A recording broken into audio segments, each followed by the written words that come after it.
Y hoy día nos va a estar entonces enfrentando con la aproximación a los discursos del fin en el Antiguo Testamento. Así que, pastor, su tiempo de exposición. Gracias, Guillermo. Muy buenas tardes, hermanos, hermanas. Un abrazo grande a quienes están acá y también a quienes están conectados por Zoom. Qué bueno encontrarnos acá. Vamos a avanzar en esta reflexión sobre los discursos del fin, en este caso en el Antiguo Testamento. El próximo martes será en el Nuevo Testamento y después intentaremos una visión de conjunto. ¿Ustedes están viendo la proyección? Sí, muy bien. Unos presupuestos históricos, ¿no? Para partir con esto. En la época de la aparición de estos escritos que vamos a revisar hoy, que son escritos del Antiguo Testamento, no existe la Biblia. Esto es tan obvio y al mismo tiempo, por ser obvio, lo pasamos por alto, ¿no? No existe la Biblia. Es decir, no es posible suponer ni imaginar que el escritor o los escritores respecto de los cuales vamos a leer tenían el conocimiento de que hay un libro o un conjunto de libros cerrado al cual hacer algún tipo de referencia, ¿no? O interrelacionarse en términos de literatura canónica, así como si fueran libros sagrados. Para el caso del Antiguo Testamento habrá que esperar siglos antes de que algunas comunidades muy paulatinamente comiencen a aceptar como literatura sagrada ciertos conjuntos y después conjuntos más grandes y después conjuntos más grandes hasta que finalmente se acepta todo el Antiguo Testamento. Ese es el primer presupuesto histórico. Y en segundo lugar, el acceso a la lectura y escritura está severamente limitado en estos tiempos. Es decir, no hay que imaginar tampoco que las personas leían estos escritos. Frecuentemente eran grupos sacerdotales muy de élite los que tenían acceso a leer la literatura que vamos a leer hoy día nosotros, ¿no? Esto es cierto respecto del Antiguo Testamento, pero también es cierto respecto del Nuevo Testamento. Todavía en la época del Nuevo Testamento, la comunidad que sabe leer y escribir es muy menor, ¿no? Para la época del Imperio Romano, el 3% de la población en la Judea romana sabe leer y a nivel del imperio el 10%. Si saber leer es pronunciar por lo menos las letras de un cierto escrito, ¿no? Esos son presupuestos históricos. Y presupuestos metodológicos del estudio bíblico. Cada texto que uno lee tiene su contexto. Es decir, el texto tiene una época, tiene un género literario, no es lo mismo leer poesía que leer una crónica. Cada texto tiene su lugar geográfico. Los textos escritos en el sur de la Judea romana tendrán su propio tenor y énfasis, y los del norte tendrán el suyo propio. Y cada texto tiene interlocutores, digámoslo así, receptores originales, y todo esto hace una tremenda diferencia. Como estamos en una época en la que no existe una Biblia, uno no debiera imaginar que los del norte leyeron los del sur y los del sur leyeron los del norte, ¿no? O que algo que se escribe para una zona geográfica vale también para otra zona geográfica. Es decir, hoy día cuando uno lee un conjunto de libros que ha sido puesto en una Biblia, nuestra Biblia es la recopilación de varios libros distintos, uno tiende a pasar por alto que estos escritos a veces están separados por siglos de distancia. Bueno, en el estudio bíblico uno tiene que recuperar esa determinación histórica, contextual, geográfica, literaria de cada documento. Vamos a intentar incorporar estas ideas cuando leamos los ejemplos que vamos a leer hoy. En el Nuevo Testamento y a nivel de la teología en general, la palabra que ha expresado y que ha pasado al castellano como la forma de hablar de los tiempos del fin es escatología, como decía Guillermo la semana pasada, ¿no? Viene de escatón, esa palabra griega, que significa fin, o escatos, que significa fin. Pero en los textos del Antiguo Testamento esa palabra, que es una palabra griega, no existe. La expresión hebrea que digamos, expresa lo mismo que expresa la expresión griega eschatón, es esta, que no tienen por qué ustedes conocerla, pero que suena más o menos como Beaharit Hayomim, Beaharit Hayomim, que significa algo así como los días posteriores, los días después, los días del borde. El hebreo tiene muchas expresiones que son de imagen, por lo tanto no necesariamente puede ser traducido de una única manera. Lo voy a mostrar en un segundo. Beaharit Hayomim. Yom es día, Hayomim es el plural, Yomim es el plural, Hayomim es con artículo, los días del borde, los días de más allá, los días después, los días posteriores o los días finales. En la Biblia, entonces, estas ideas se expresan de diferente forma, ¿no? Hay algunas expresiones en el Antiguo Testamento. Por ejemplo, en Isaías, esta es una traducción bastante moderna de la Nueva Versión Internacional. En los últimos días, y ahí aparece nuestra fórmula hebrea traducida, en los últimos días el monte de la casa del Señor será establecido como el más alto de los montes, se alzará por encima de las colinas y hacia él confluirán todas las naciones. En el texto de Jeremías, la ira del Señor no cesará hasta que haya realizado por completo los propósitos de su corazón. Al final de los tiempos, estas son las licencias que se toman los traductores, no siempre traducen exactamente igual la misma frase hebrea. Al final de los tiempos lo comprenderán con claridad. Y Oseas, pero después los israelitas buscarán nuevamente al Señor su Dios y a David su rey. En los últimos días acudirán con temor reverente al Señor y a sus bondades. Y Miqueas, en los últimos días el monte del templo del Señor será puesto sobre la cumbre de las montañas y elevado por encima de las colinas. Entonces los pueblos marcharán hacia ella, ¿no? Esta es la pelea que tienen a veces los traductores cuando a un grupo le asignan traducir Isaías y a otro Jeremías y la misma expresión la traducen con palabras diferentes. Después se pelean los supervisores. ¿Cómo andan traduciendo la misma expresión con palabras diferentes? La idea entonces que queda presente es que existe una fórmula para hablar de los tiempos del fin. El discurso del fin en el movimiento profético. Dijimos la semana pasada, como parte de la introducción y del anuncio de esta clase, que en el Antiguo Testamento hay dos grandes movimientos que aportaron escritura a la religiosidad judía. Uno es el movimiento profético y otro es el movimiento apocalíptico. El movimiento profético aportó literatura profética y profetas, por cierto, y el movimiento apocalíptico aportó literatura apocalíptica y también personajes apocalípticos. Nosotros no conocemos personajes apocalípticos, pero sí la literatura que surgió de ellos. El discurso del fin en el movimiento profético, para empezar.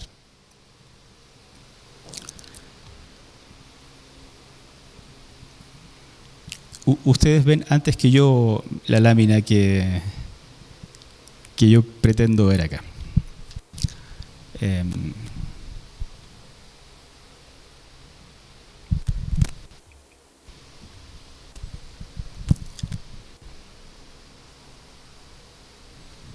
Sí, esta cosa está pegada.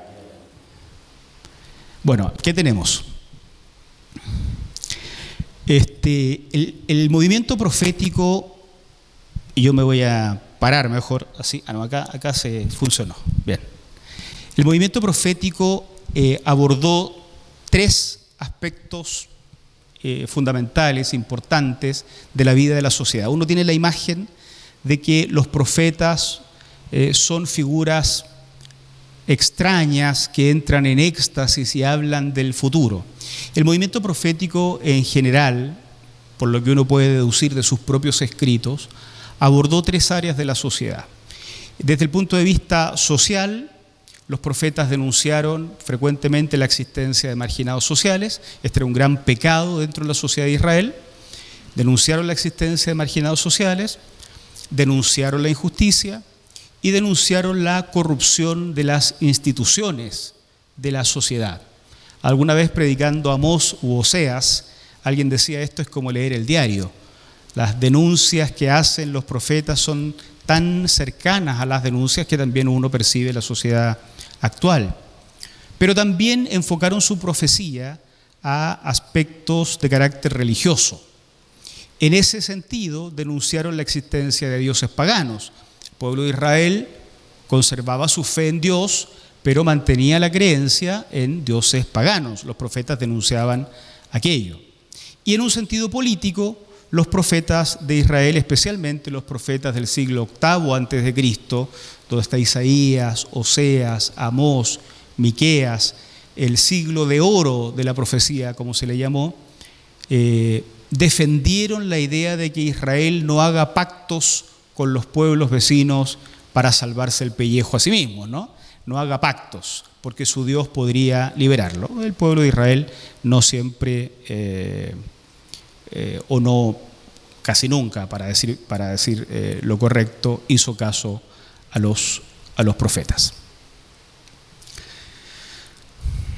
Sigo con problemas acá. Bien, en el movimiento profético, el fin es el resultado de una transformación de las conciencias de las personas.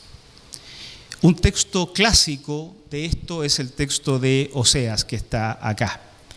Pero después los israelitas buscarán nuevamente al Señor su Dios y a David su rey. En los últimos días, ahí está la expresión hebrea, ellos acudirán con temor reverente al Señor y a sus bondades. La escatología profética, es decir, el discurso del fin, tal como se presenta en la literatura profética, es un discurso al que se le denomina un discurso inmanente. Es una palabrita que uno podría aprender y anotar por ahí, inmanente. No es inminente, sino inmanente. Y se refiere a una esperanza que funciona dentro del plano de lo humano. Es lo contrario de trascendente. Lo trascendente es algo que proviene de fuera del mundo. Lo inmanente es algo que acontece como resultado de fuerzas u operaciones al interior del mundo compartido. Se trata de una escatología inmanente porque el fin se da como fruto de un arrepentimiento que se produce desde las propias personas. Al fin, ellos, en los últimos días, ellos acudirán. Cuando llegue el tiempo del fin, las personas, los israelitas, tendrán un cambio de conciencia y acudirán con temor al Señor.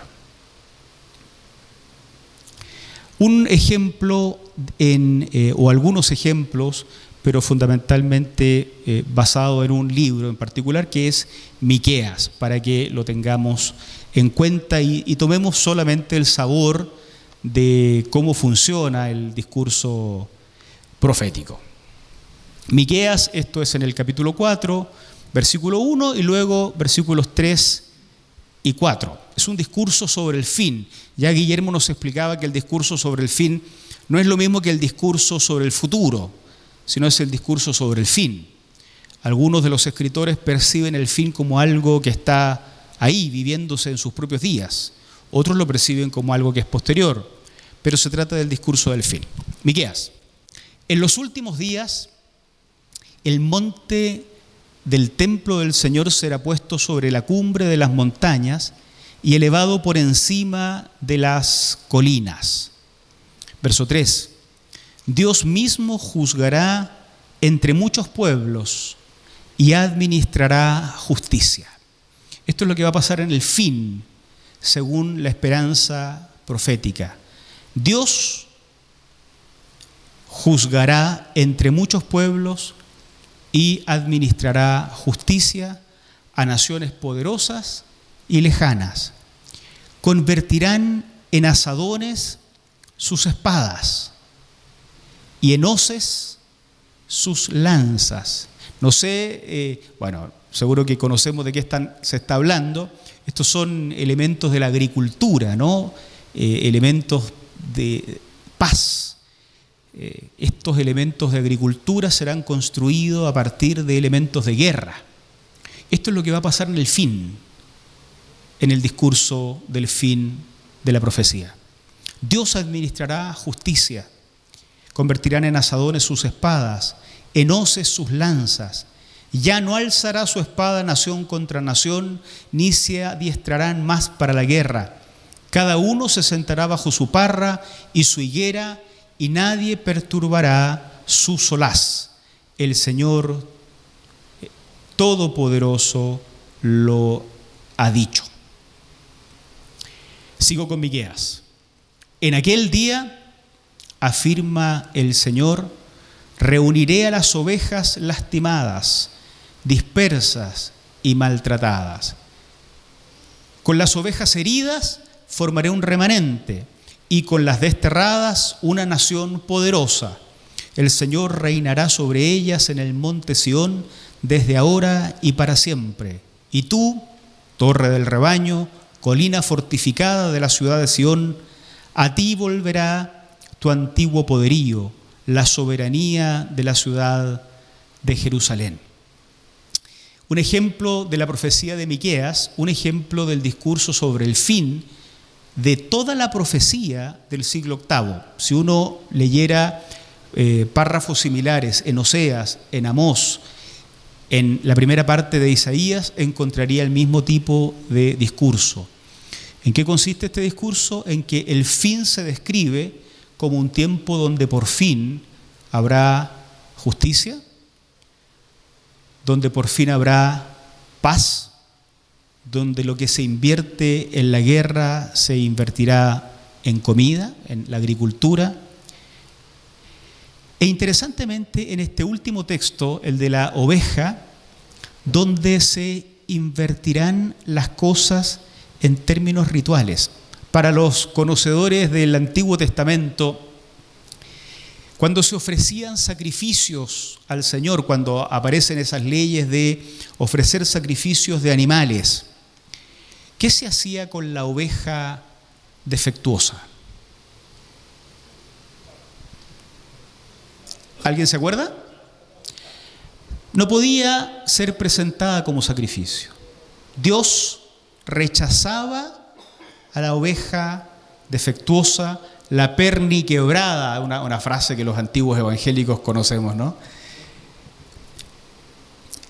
Esa era la tarea sacerdotal. El sacerdote tenía que velar para que aquello que llegara al templo y se ofreciera a Dios no tuviera defecto alguno. Y se rechazaba la oveja débil, se rechazaba la oveja flaca, se rechazaba la oveja moribunda y aquella que tenía defectos. El discurso profético colisiona con el discurso sacerdotal en este punto.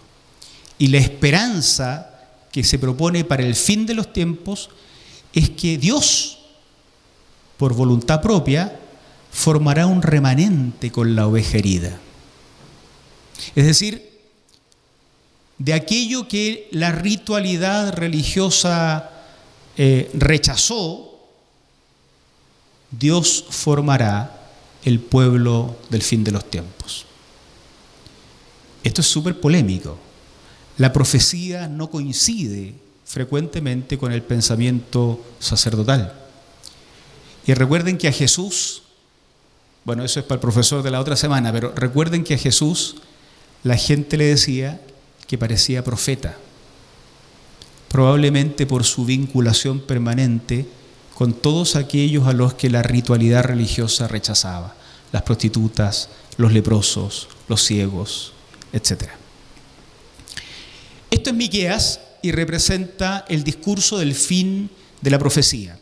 Un discurso según el cual el pueblo mismo iba a terminar arrepintiéndose de su pecado y Dios, a partir de ese arrepentimiento, iba a conformar un pueblo poniendo las cosas en orden. Es decir, por fin se iba a impartir justicia, por fin los frágiles iban a ser incorporados y aquellos que eran rechazados del acceso a Dios iban a ser integrados.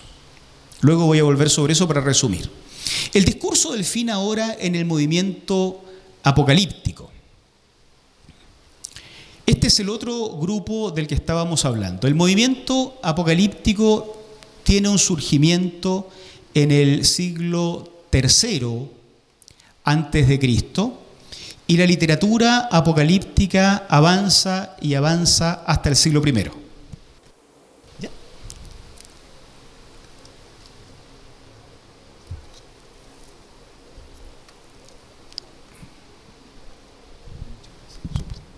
Súper, este sí. Aquí puedo jugar algo también.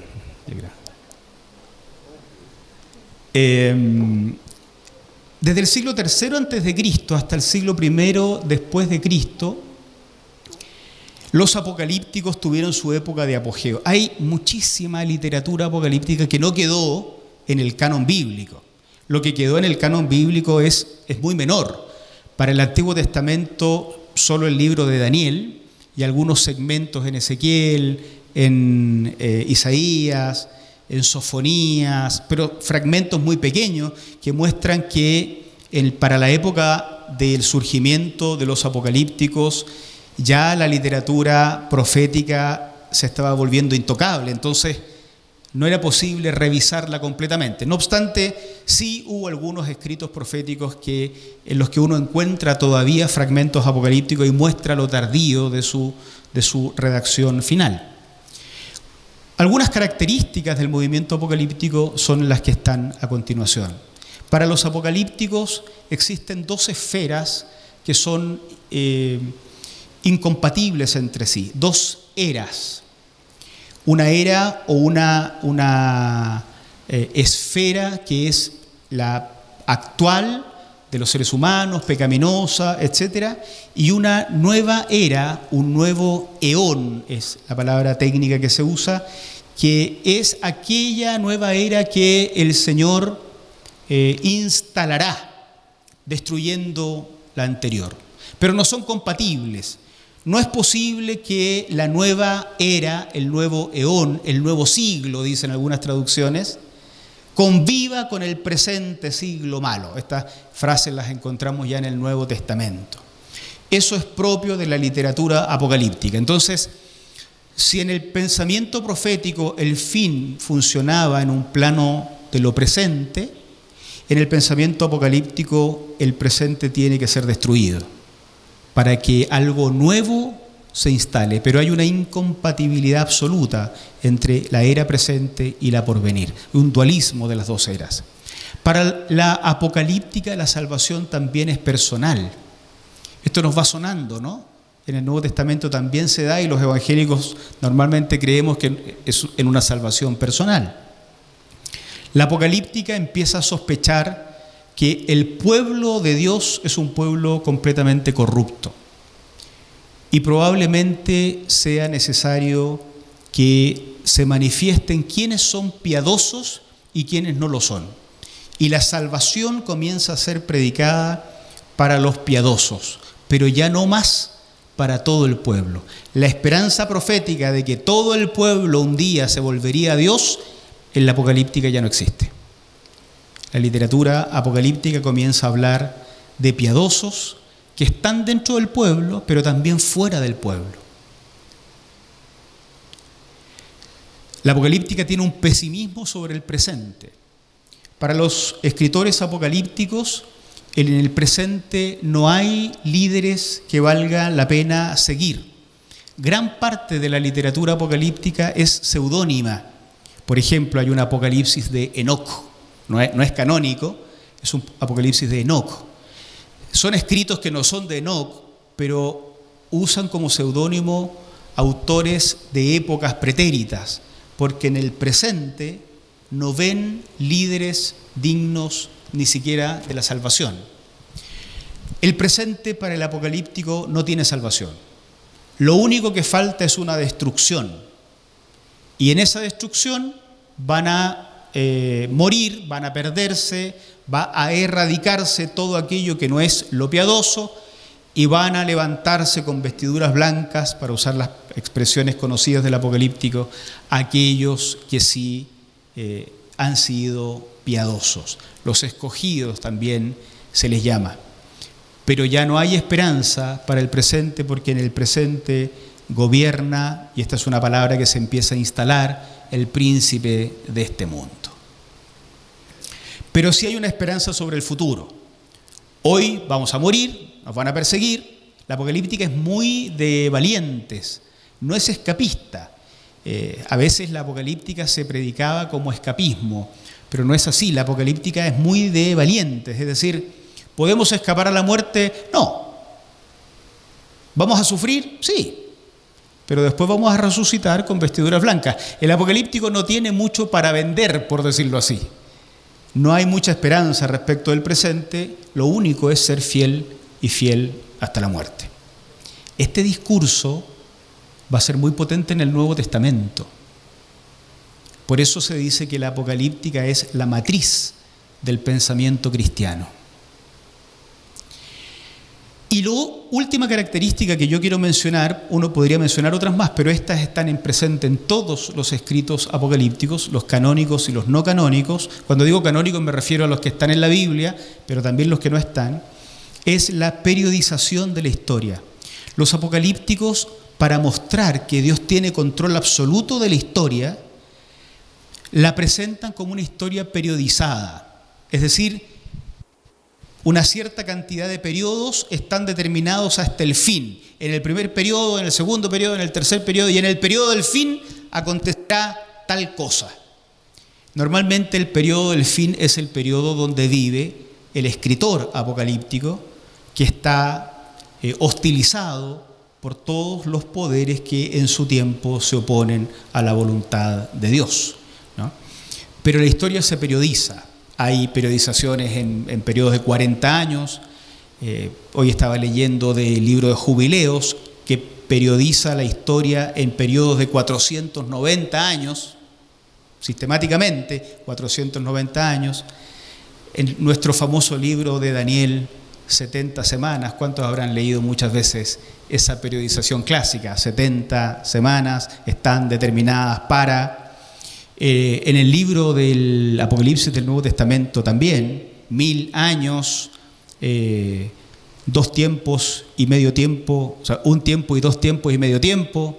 Son formas de periodizar la historia que buscan mostrar el control que Dios tiene de la historia humana. Para el apocalíptico, lo que interesa es que el ser humano no es dueño de su destino.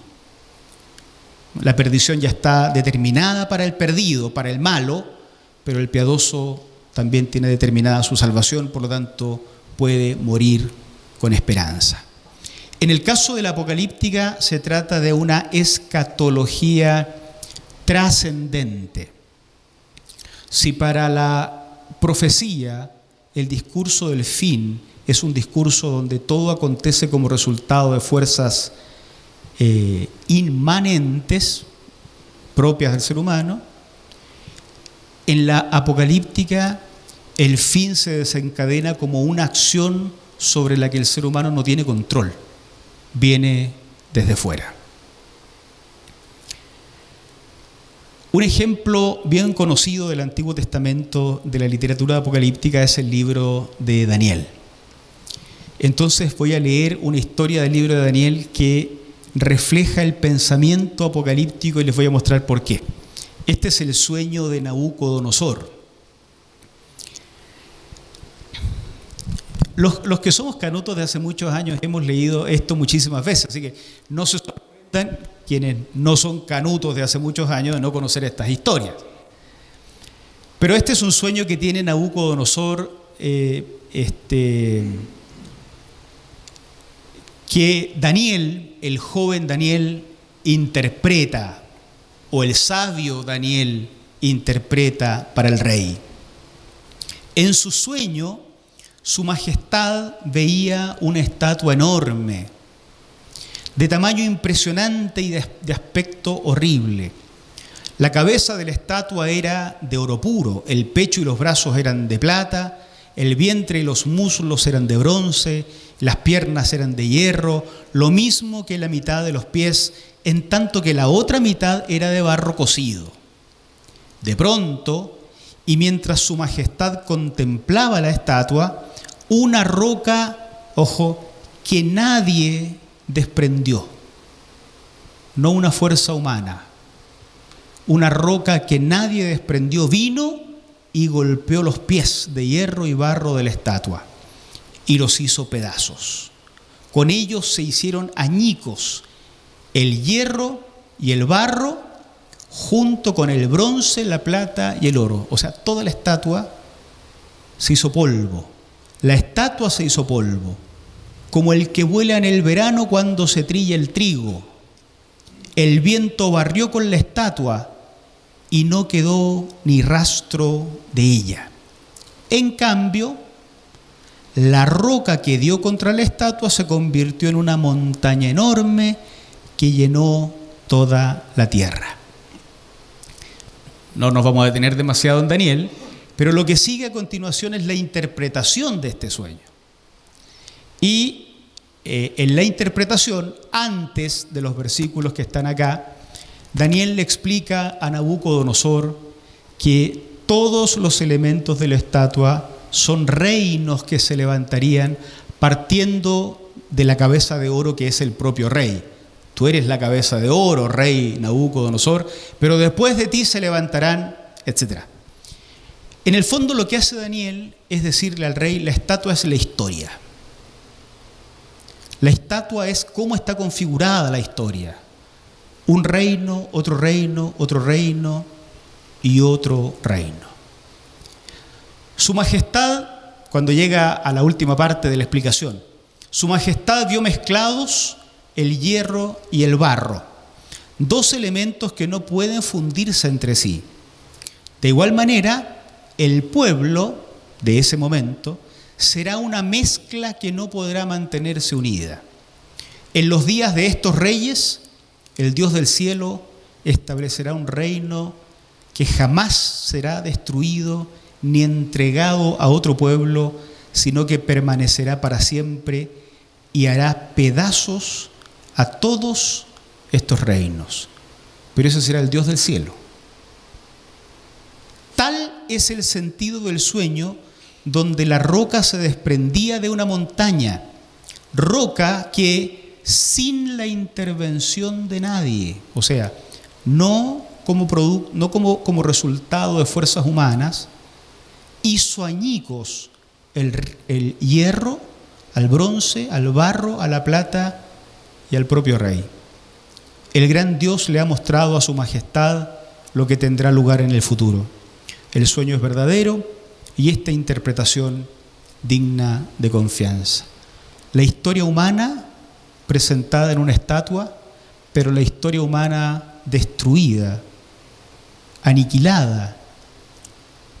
La era presente convertida en polvo que desaparece por una roca que proviene de un lugar distinto a la historia humana, sin intervención humana alguna.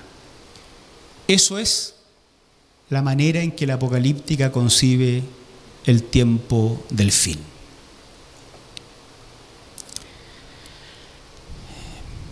En realidad sí quise saltarme esto, pero después no me atreví, porque las 70 semanas de Daniel deben ser las cosas más conocidas por los lectores de la literatura escatológica del Antiguo Testamento. Solo quiero decir algunas palabritas sobre esto.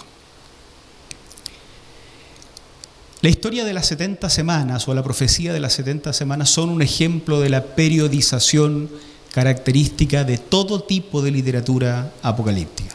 Como nosotros no conocemos la otra, frecuentemente nos parece que esto es muy novedoso y sin embargo toda literatura apocalíptica periodiza la historia para explicar el control que Dios tiene de la misma.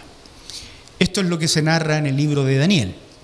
Se acercaba la hora del sacrificio vespertino y mientras yo seguía orando, el ángel Gabriel, a quien había visto en mi visión anterior, vino en raudo vuelo a verme y me hizo la siguiente aclaración.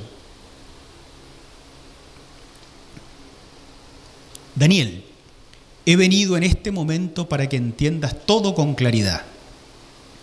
Tan pronto como empezaste a orar, Dios contestó tu oración. He venido a decírtelo porque tú eres muy apreciado. Presta pues atención a mis palabras para que entiendas la visión. Esta es la visión. 70 semanas han sido decretadas. El control de Dios de principio a fin. ¿Para qué se decretan estas 70 semanas? Para que tu pueblo y tu santa ciudad pongan fin a sus transgresiones y pecados, pidan perdón por su maldad, establezcan para siempre la justicia, ahí está de nuevo el tema de la justicia, sellen la visión y la profecía y consagren el lugar santísimo. Es decir, 70 semanas están determinadas para que las cosas empiecen a marchar bien. Entiende bien lo siguiente. Ahora divide las 70 semanas. Habrá 7 semanas desde la promulgación del decreto que ordena la reconstrucción de Jerusalén hasta la llegada del príncipe elegido. Después de eso, habrá 62 semanas más. Entonces será reconstruida Jerusalén con sus calles y murallas. Pero cuando los tiempos apremien, después de las 62 semanas, se le quitará la vida al príncipe elegido. Este se quedará sin ciudad y sin santuario, porque un futuro gobernante los destruirá. El fin vendrá como una inundación y la destrucción no cesará hasta que termine la guerra. Durante una semana ese gobernante hará pacto con muchos, pero a media semana pondrá fin a los sacrificios y ofrendas. Sobre una de las salas del templo cometerá horribles sacrilegios hasta que le sobrevenga el desastroso fin que le ha sido decretado. No es algo que pueda cambiarse, no es algo que el arrepentimiento de estas personas pueda modificar. Está la cantidad de días, de años, la fecha, pero está el cálculo, ya voy a decir algo de eso, que determina el fin. Este hombre va a hacer lo malo hasta que se cumpla el tiempo que Dios tiene para él y entonces va a venir lo inevitable, lo que no se puede cambiar ni con arrepentimiento ni con nada. El desastroso fin que le ha sido, esta expresión es muy propia de la apocalíptica, decretado. Esto es la apocalíptica. Pesimismo sobre el presente, esperanza sobre el futuro. Pero esto es un buen ejemplo de la periodización de la historia.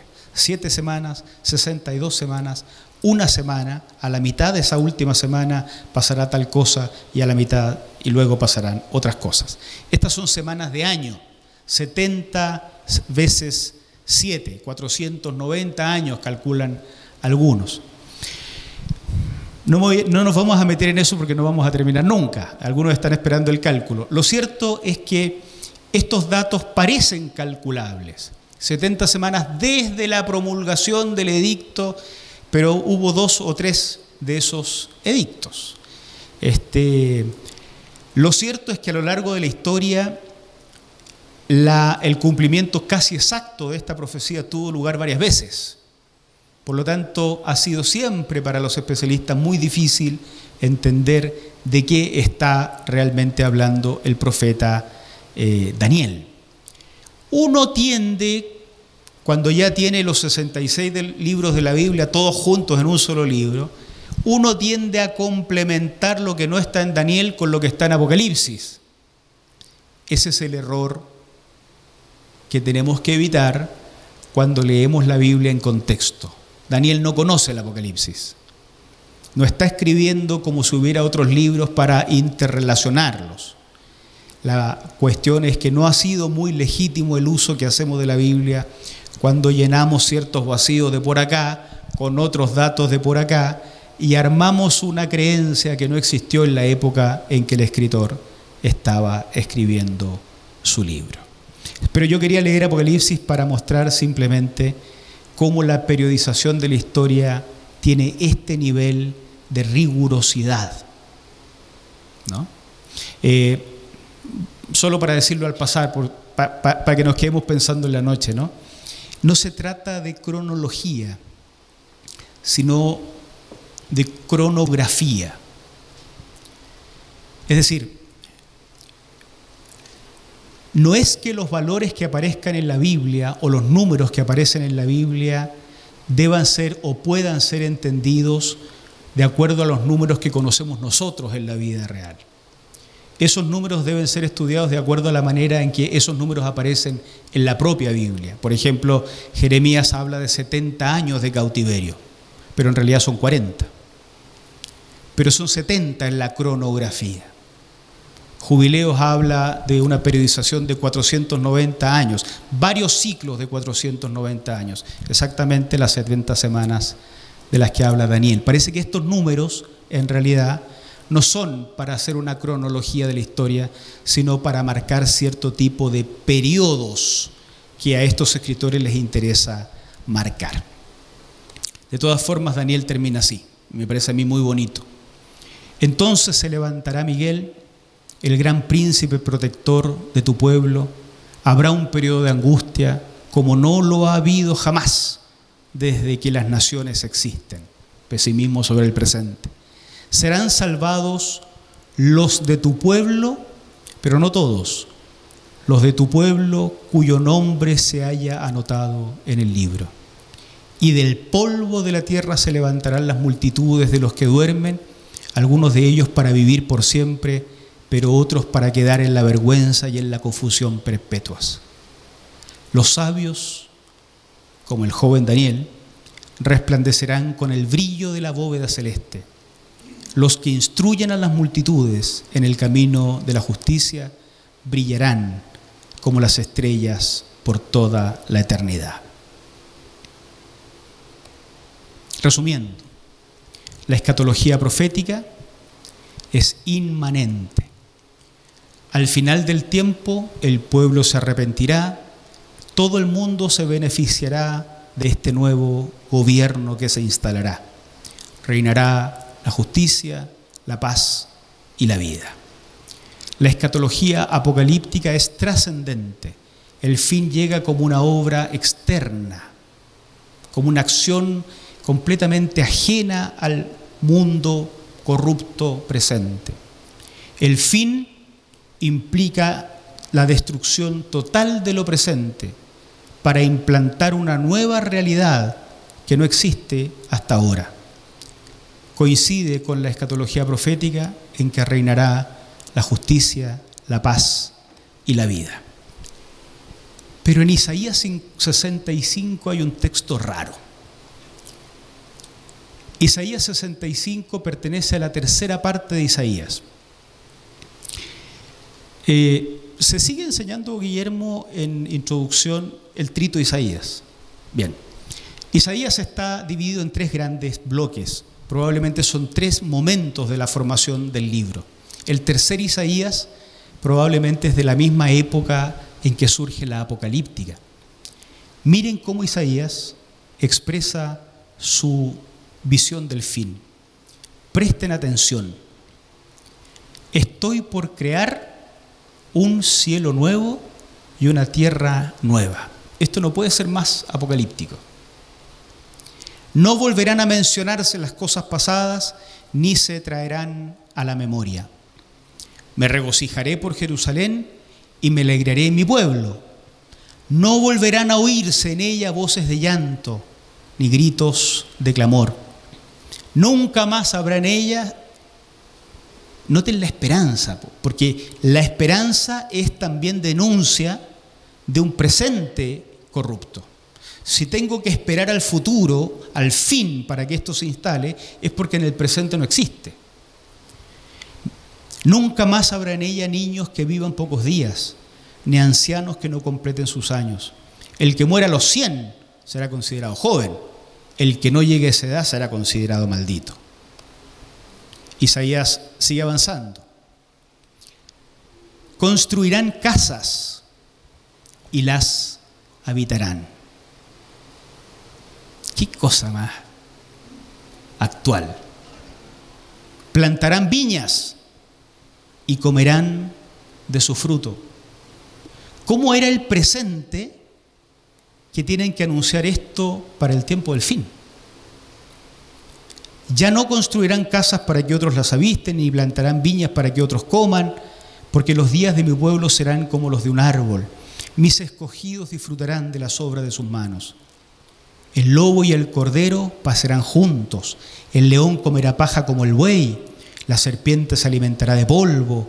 En todo mi monte santo no habrá quien haga daño ni destruya. En el Antiguo Testamento hay dos formas en que se expresa el discurso del fin. La forma profética, con su carácter inmanente, y la forma apocalíptica, con su carácter trascendente. Pero curiosamente, ambas formas expresan un mismo contenido, una denuncia de un presente corrupto, una denuncia que se expresa en la forma de la esperanza de un fin, un presente corrupto donde no hay justicia, donde hay marginación, donde hay minusvaloración de los frágiles, y una esperanza en un futuro expurgado de todo lo corrupto. Estos contenidos van a aparecer de nuevo en el Nuevo Testamento de una forma novedosa, y vamos a reconocer frases de esto en Jesús, en Pablo, en los sinópticos y en un montón de textos. Pero en todos esos casos se trata de un desarrollo novedoso de estas dos formas en las que se expresa el discurso en el Antiguo Testamento. Muchas gracias por su atención. Que el Señor nos bendiga. Gracias, Guillermo.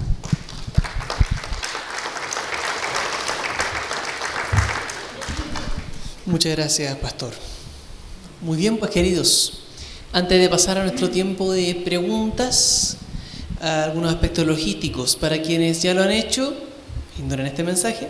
Quienes no han tenido la oportunidad, está en la entrada un código QR con el que pueden sacar una foto desde la cámara para poder formar parte de la asistencia del día de hoy. Es muy importante dejar el registro de quienes asistieron el día de hoy.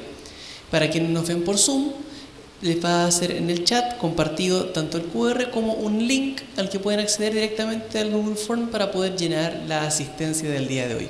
Por favor, que nadie se vaya sin haber completado su asistencia, es muy importante para nosotros y las estadísticas de seguimiento que necesitamos llevar.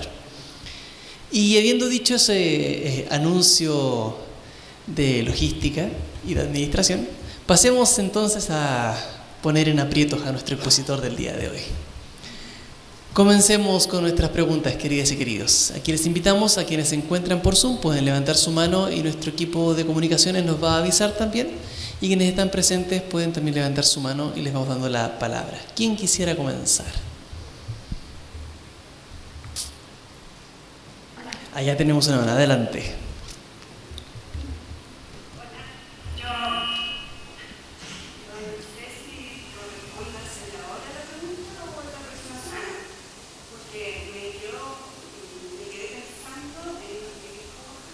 Un poco más cerca, por favor, amigo. Ahí, que Daniel no conocía lo que va a pasar en la decía Apocalipsis, ¿cierto? Bueno, o sea, como que no pueden coincidir o no tienen que ver, eso es lo que entendí. Pero sí, cuando fue escrito el Apocalipsis, Juan tenía el libro de Daniel, ¿ya? Entonces, esa es mi duda. ¿Es posible entonces, o eso lo vamos a ver la próxima semana, que algo de Apocalipsis tenga relación o fundamento o base para las profecías que se dicen en Apocalipsis? Sí, gracias Ana María. Sí, efectivamente, el Nuevo Testamento tiene como matriz todo el pensamiento apocalíptico. Por ejemplo, en la literatura profética nada sabemos de la resurrección de muertos, pero en Daniel ya empezamos a oír de los muertos que resucitarán. Y en el Nuevo Testamento es lenguaje común. En la literatura profética nada sabemos de salvaciones personales. En el libro de Daniel ya empezamos a leer de eso, y en el Nuevo Testamento uso común. La salvación es para quien cree y no para todo un grupo étnico. Y todo aquí comienza a pasar como fruto del surgimiento de la literatura apocalíptica. Entonces, en los evangelios sinópticos hay expresiones del tiempo del fin. Mateo 25, Marcos 13, Lucas 24, 25, el propio apóstol Pablo, y hacen referencia permanente al pensamiento apocalíptico. Varios de esos elementos apocalípticos son tomados del libro de Daniel, efectivamente. Y en el Apocalipsis de Juan, que ya es un libro apocalíptico completo, digamos, también hay muchas referencias implícitas al libro de Daniel, y hay lo que se llama ecos, o sea, formulaciones del libro de Apocalipsis que cualquiera que las hubiera leído u oído, mejor dicho, le habría sonado a la forma griega en que Daniel estaba escrito. Así es que hay una interrelación ahí importante, pero no es una vinculación inmediata.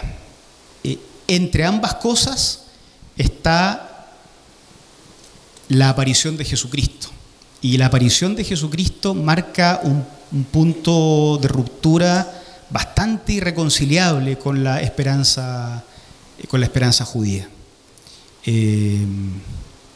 especialmente en la época del Nuevo Testamento. Entonces, el judaísmo tenía su propia interpretación del libro de Daniel, y la forma en que el Apocalipsis toma el libro de Daniel riñe y hostiliza con esa manera, y es producto de esa cosa intermedia que es Jesucristo. Pero sí hay vínculos, sí. Gracias, pastor. Gracias, Ana María, por tu pregunta. ¿Quién más quisiera continuar preguntando? Por favor, adelante. Pastor, mi nombre es Salomón Morales. La consulta es, con todo lo que usted ya nos ha explicado y hemos escuchado, un poco siguiendo la pregunta de la hermana, podríamos decir, o es así, pregunto, el Nuevo Testamento, partiendo tal como usted lo indicó, con que Jesús vino a marcar y vino a hacer algo como un antes y un después, si estoy equivocado me corrige, el Nuevo Testamento confirma lo que se mostraba, lo por venir del Antiguo Testamento.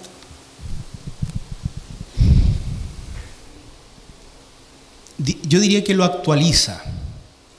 Si ustedes miran los discursos de Jesús, la enseñanza de Jesús es muy cercana al profetismo, pero también Jesús aparece como un personaje apocalíptico que anuncia que el fin ha llegado, y el ejemplo de que el fin ha llegado, eso es un poco el discurso de Jesús, soy yo. Vino el cumplimiento del tiempo. Efectivamente, eso va a haber que verlo la próxima semana todavía, pero Jesús actualiza esa esperanza, en cierto aspecto se la apropia. En muchos sentidos Jesús dice, lo que ustedes estaban esperando es lo que hoy día ven, mientras yo camino entre las personas, pero hay cosas que el propio Jesús deja para un tiempo posterior todavía. Así es que yo diría que lo actualiza. Sí conviene decir que no es una actualización que resulte clara para todos.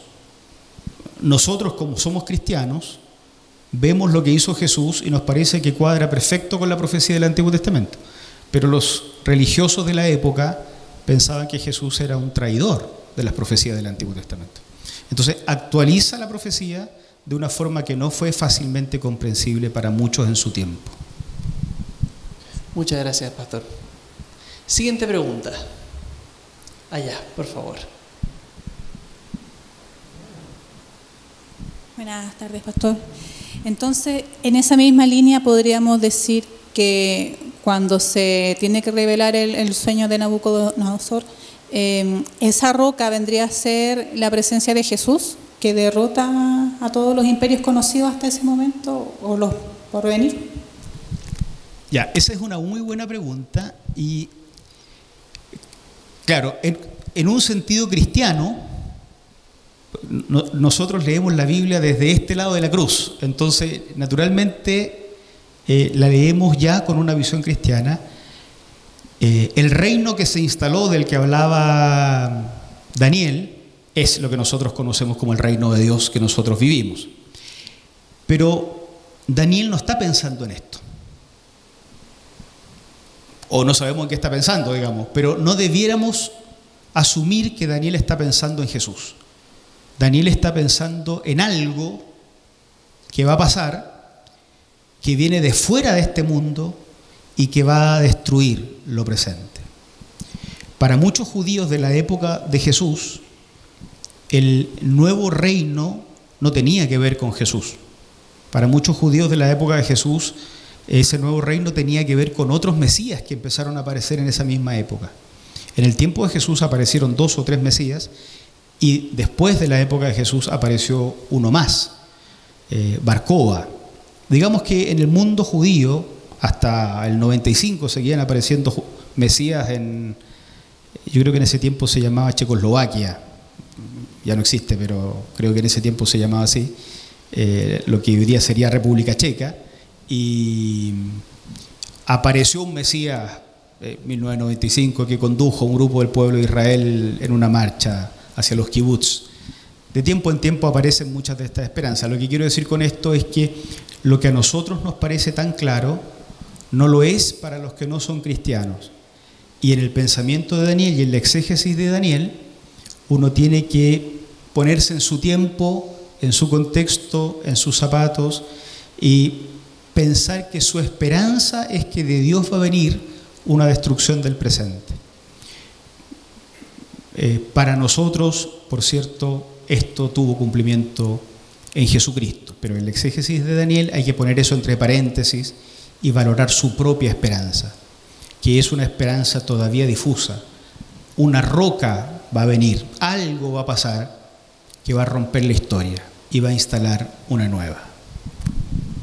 Muchas gracias, pastor. Tenemos por Zoom por lo menos 2 manos levantadas, me dicen comunicaciones, si pueden nuestros hermanos de Zoom, por favor, hacer su pregunta.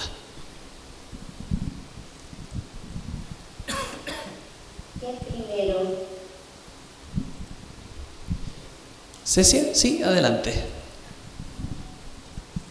Ya. A ver, primero quiero ponerme en contexto. Yo vengo de otra denominación, bueno, hace años ya, pero el Apocalipsis que yo aprendí fue lo que se enseñó en esa otra denominación. Y yo fui profesora de la escuela dominical y como tal tuve que enseñar el Apocalipsis. Y para poder enseñar el Apocalipsis, una de las primeras cosas que nos enseñaron fue que teníamos que tener claro el libro de Daniel e Isaías para poder después hacer la conexión con el libro de Apocalipsis. Hoy, en vista de todo lo que hemos escuchado y lo que hemos aprendido y que me ha quedado muy claro, que ha sido muy interesante, la verdad que con el antiguo conocimiento se me hizo una ensalada. Voy a ser muy honesta.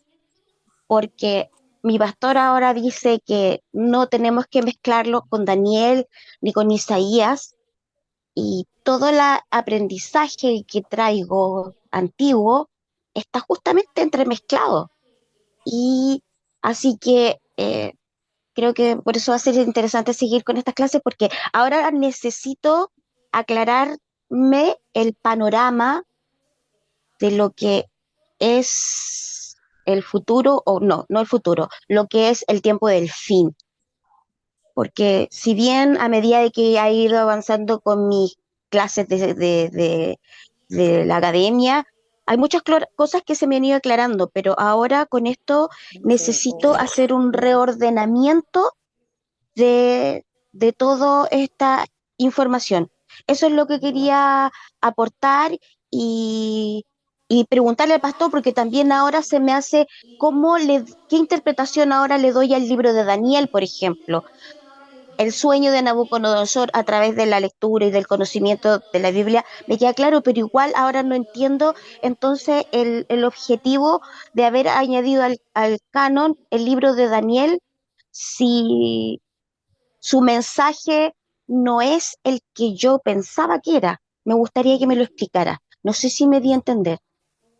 Yo creo que sí. Bueno, la consigna es la del comienzo, ¿no? Los textos en su contexto. Como dice el dicho de los predicadores, un texto fuera de contexto no es más que un pretexto para decir algo, ¿no? El texto siempre tiene que estar en su contexto, entonces el libro de Daniel hay que leerlo como en su género, es un libro apocalíptico, que expresa una esperanza sobre el fin, igual como la que expresa la literatura profética, pero la literatura profética la expresa usando otro mecanismo formal. En ambos casos, la esperanza sobre el fin tiene que ver con una esperanza de que por fin la justicia se viva, de que por fin la marginación se termine, la minusvaloración de los frágiles y la instalación de algo donde Dios tenga el control, donde Dios gobierne, porque lo que percibe el apocalíptico, pero también el profeta, es que en el presente nos hemos descarriado. La literatura profética y la literatura apocalíptica pueden tener muchas lucecitas por todos lados, pero el contenido básico es eso. La observación del presente muestra que nos hemos separado de Dios y la necesidad de la intervención futura habla del control de Dios. En la cuarta clase yo voy a decir algo sobre qué implicancia tiene conocer el fin que describe la apocalíptica y la profecía y el Nuevo Testamento para la iglesia de hoy, pero puedo anticipar algo. Si ustedes saben que en el fin la justicia se instala, no sé si alguien quiere seguir viviendo en injusticia. Si ustedes saben, y yo también, que en el tiempo del fin los frágiles son integrados, no sé si alguien quiere seguir marginándolos. ¿Se entiende? El objetivo del anuncio del fin también es modificar el presente. Yo creo que el problema que menciona Cecia, y que yo creo que es el problema que todos hemos tenido, es que lo más atractivo del libro de Daniel y de Apocalipsis no es su contenido, es la forma, pero la forma es un excipiente, la forma está al servicio de la transmisión de un contenido, y es el contenido el que los apocalípticos entendían perfectamente y a nosotros nos parece medio complicado. Pero cuando las lucecitas se apagan o se reubican, el contenido termina siendo el mismo que la esperanza profética. Y eso es lo que uno percibe, me anticipo un poco, en el discurso del propio Jesucristo. El Apocalipsis termina con el cumplimiento de todas estas esperanzas, es muy bonito. Pero uno se queda con el caballo blanco y con la bestia y con... Bueno, ese tipo de cosas son parte de la forma en que la apocalíptica comunica un contenido bastante similar, o el mismo contenido realmente, al profético.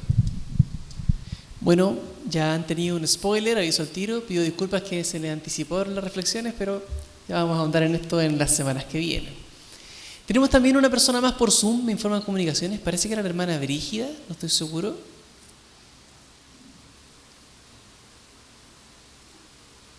¿No?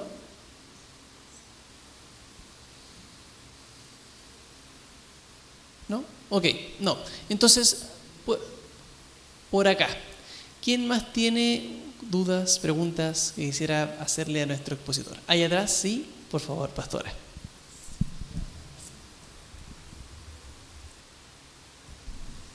Estaba pensando en dos cosas, porque se hablaba del contexto del Antiguo Testamento y pensaba, ¿será que el contexto, tanto en el movimiento profético como en el apocalíptico, tenga un inicio, un clímax, algo que sucedió en el contexto histórico que tanto el movimiento profético como el apocalíptico leyeron esto como algo que venía al fin?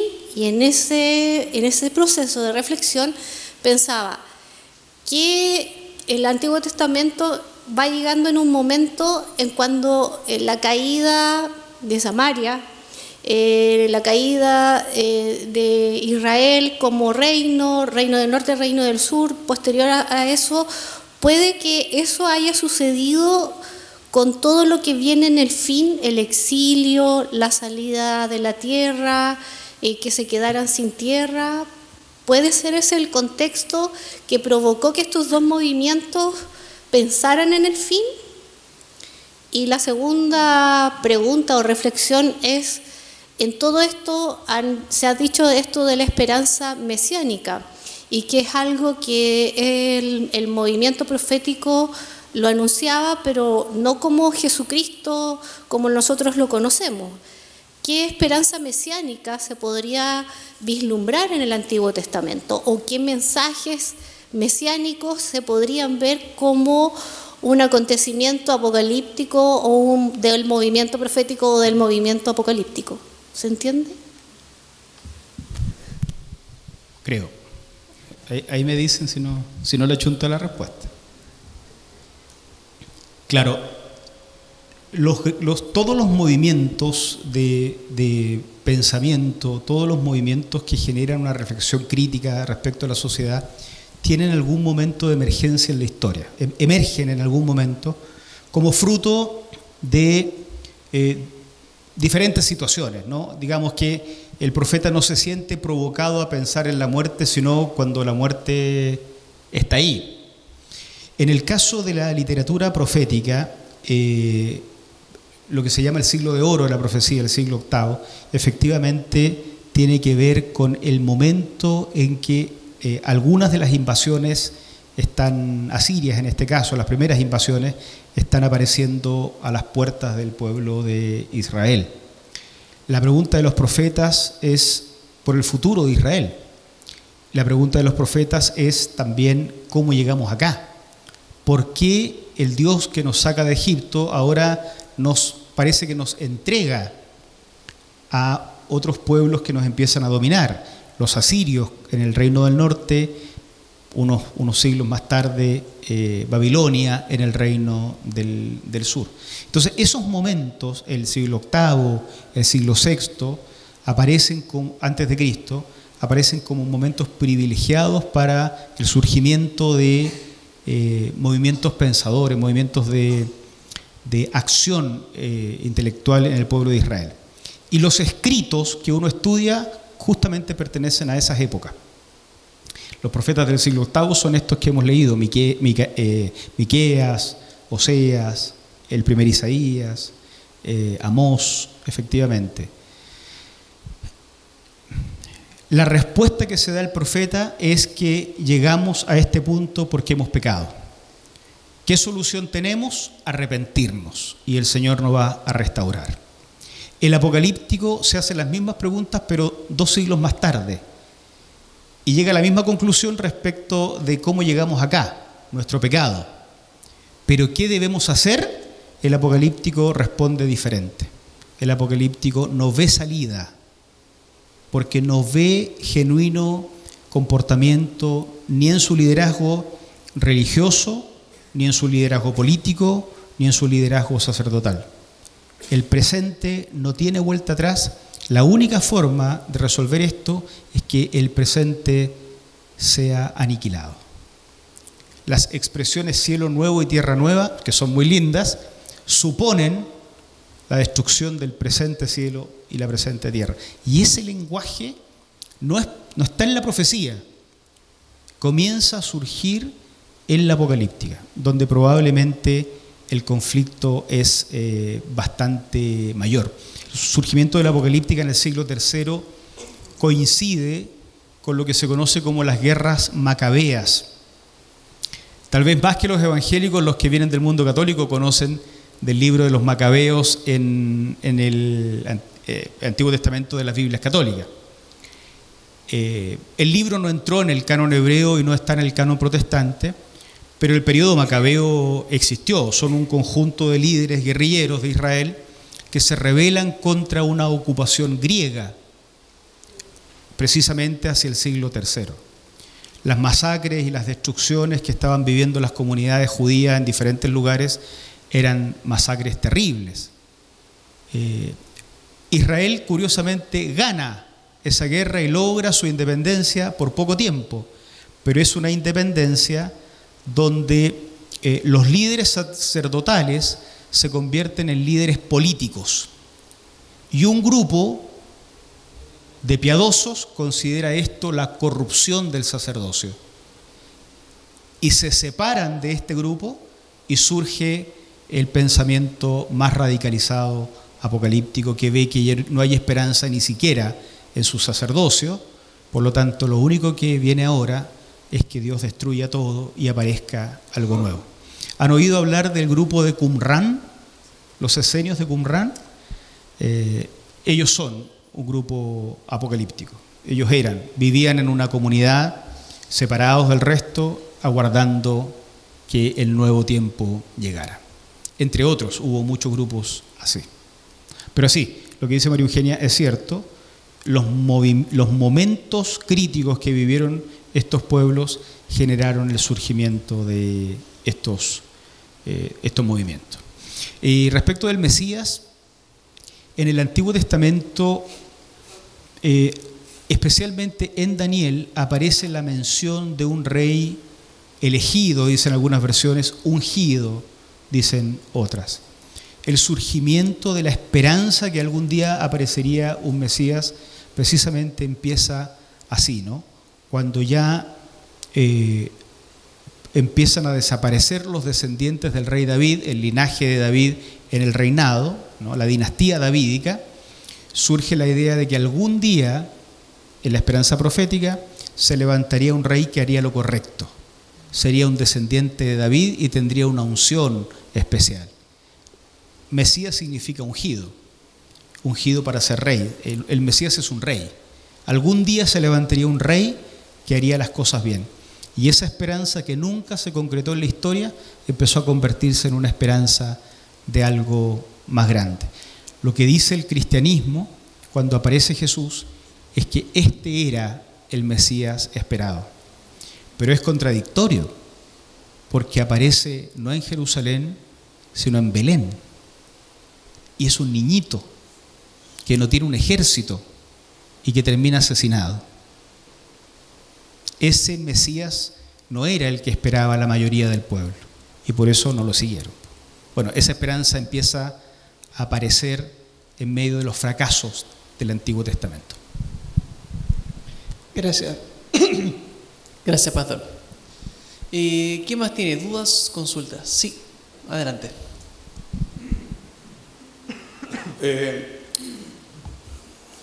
Si el Espíritu Santo llegó en Pentecostés, se supone que todos los escritores del Nuevo Testamento recibieron inspiración de parte del Espíritu Santo, porque estaba el Espíritu Santo.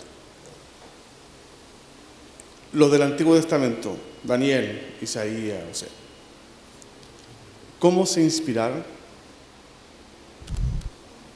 para... Sí. ¿O fueron escritos y dijeron, esto estaba inspirado? Uh-huh. Ya. La confesión cristiana que aparece en el Nuevo Testamento, en las epístolas a Timoteo, es que toda la Escritura es inspirada por Dios. Y esa es una confesión que precisamente refiere más al Antiguo Testamento que al Nuevo incluso, porque el Nuevo no ha terminado de escribirse todavía cuando se pronuncia eso, pero el Antiguo ya está completamente escrito. En la tradición cristiana esa expresión se acepta para todo el escrito bíblico. El problema no está en la inspiración, en el concepto, o sea, digamos que el problema no está en lo que podemos decir. El problema está en cómo entendemos la inspiración. Porque la Biblia no lo explica, solamente lo afirma.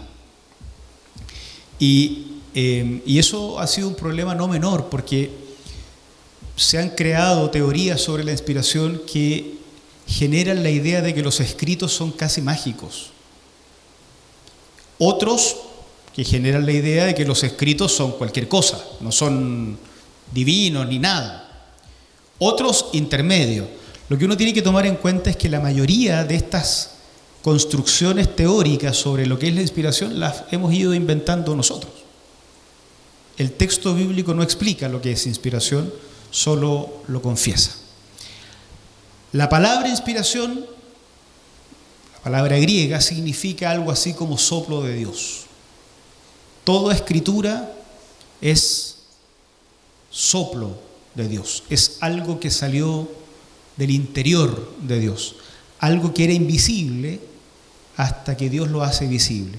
Por eso decimos que la Biblia es palabra de Dios, porque igual que la palabra, solo se exterioriza cuando el viento, el aire, sale del interior y hace sonar lo que antes era inaudible. La palabra de Dios, que de no hacerse visible o audible, quedaría oculta. La Biblia como palabra de Dios es la revelación del Dios que ha estado oculto. Desde esa perspectiva, no es necesario poner en duda para nada que el Antiguo y el Nuevo Testamento son palabra inspirada por Dios, porque en ambos casos se preserva lo que Dios reveló de sí mismo en la historia. A veces Dios se reveló posándose sobre el monte Sinaí y el monte humeaba, otras veces se reveló separando el mar para que el pueblo pase, otras veces se reveló hablando a los profetas. La Biblia es memoria de todos aquellos actos revelatorios de Dios. Al final de los tiempos se reveló en la figura de su propio Hijo Jesucristo. Y la Biblia también es memoria de aquello. En ese sentido, la confesión de la Biblia como inspirada no tiene conflicto. El Espíritu Santo no descendió en Pentecostés. El Espíritu Santo se relata en Génesis como moviéndose sobre la faz de las aguas. El Espíritu de Dios siempre ha estado presente en la historia humana, es co-creador con el Padre, vamos a decirlo así, desde el comienzo, ¿no?